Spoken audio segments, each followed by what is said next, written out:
Hi brewers.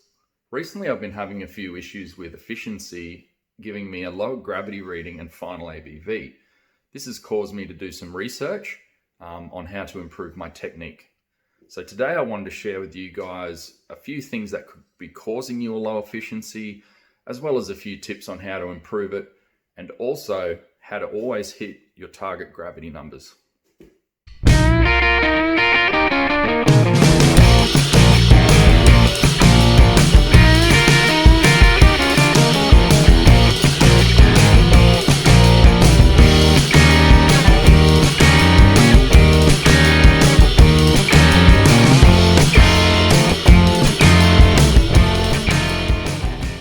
Cheers to everyone for tuning in.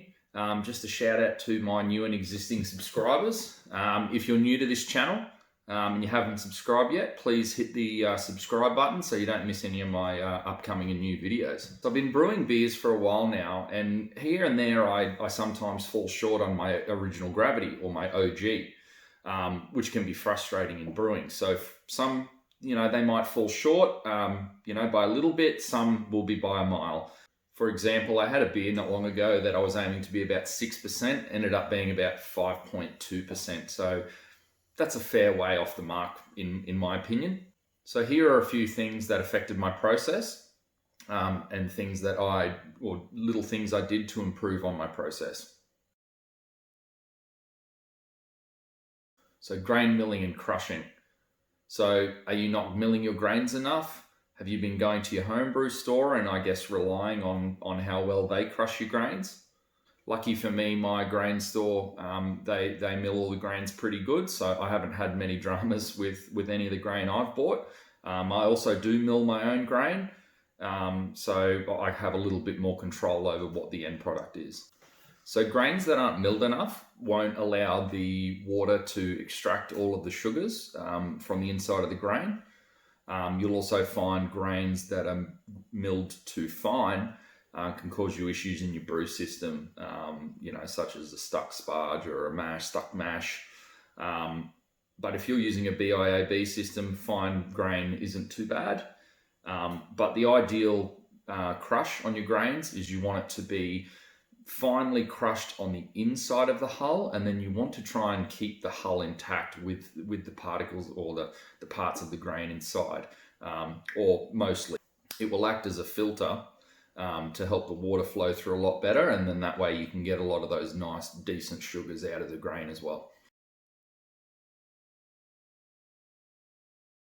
So your mashing temperature. Mashing temp can be anywhere between 64 and 70 degrees is sort of that ideal range. It all depends on what you're brewing.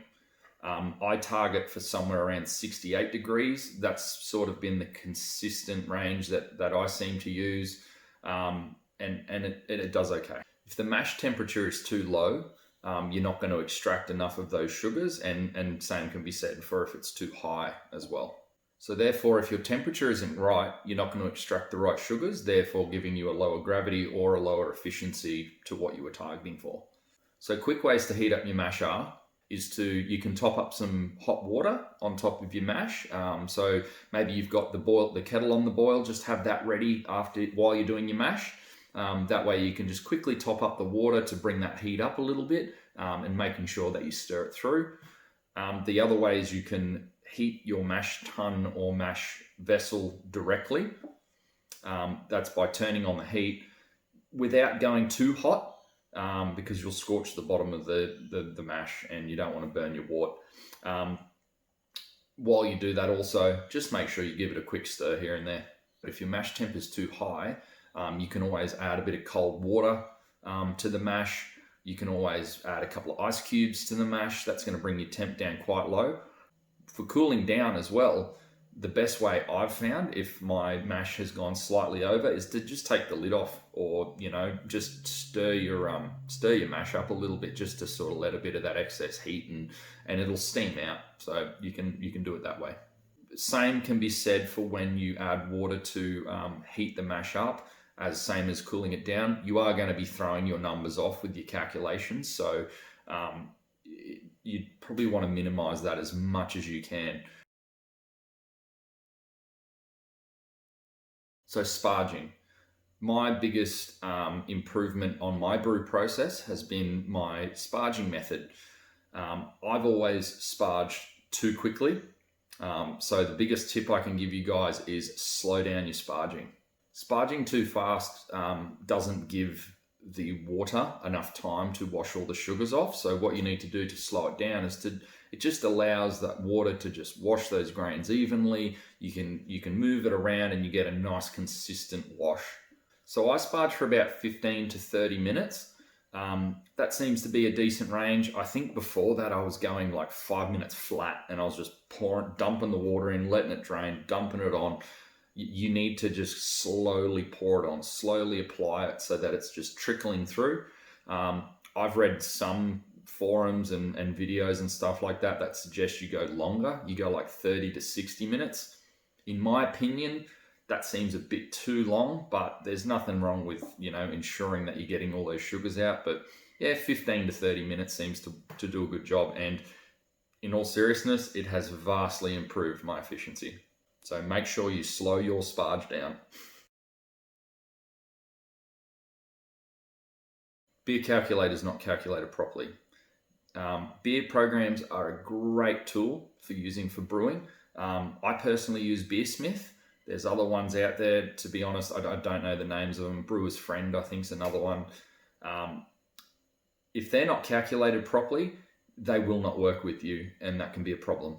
It's also a great way to ensure consistency in your brewing, and it'll also ensure that, when you try and recreate a brew, you've got a good recipe that you like and you want to recreate that, it'll ensure that you can maintain that recipe and those levels and numbers and so on.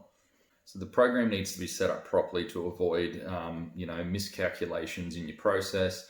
There is nothing worse than getting to an end of a brew day and your numbers aren't right. So some common miscalculated items are brewhouse efficiency, water levels, your equipment. So if you haven't selected the right equipment or you haven't calibrated your equipment, and mash in times, temps and volumes and your whole mashing process. There are plenty of videos online and blogs and articles and websites from these programs that can help you with all these things and help you properly set up those. So I totally recommend, if you are going to get a brewing calculator or program, that you do your research and that you read up on them before you go full speed and invest a lot of money into ingredients and waste of time as well. So how can you always hit your target gravity all the time or get really close to it? There is nothing more frustrating than after you've spent a whole day brewing, you've invested all your time and money and effort into brewing a beer for it to turn out with a low OG or less than expected gravity reading. So here's a couple of tips on how to make sure that your target gravity can always be met or is quite close to the numbers that you're chasing. So you can add a little bit of additional LME or dextrose. I've done that before myself. You just add a little bit in just to bring up your gravity, give it a check, make sure it's where you want. If it's not high enough, to add a little bit more. The biggest one, and probably the best way to do it,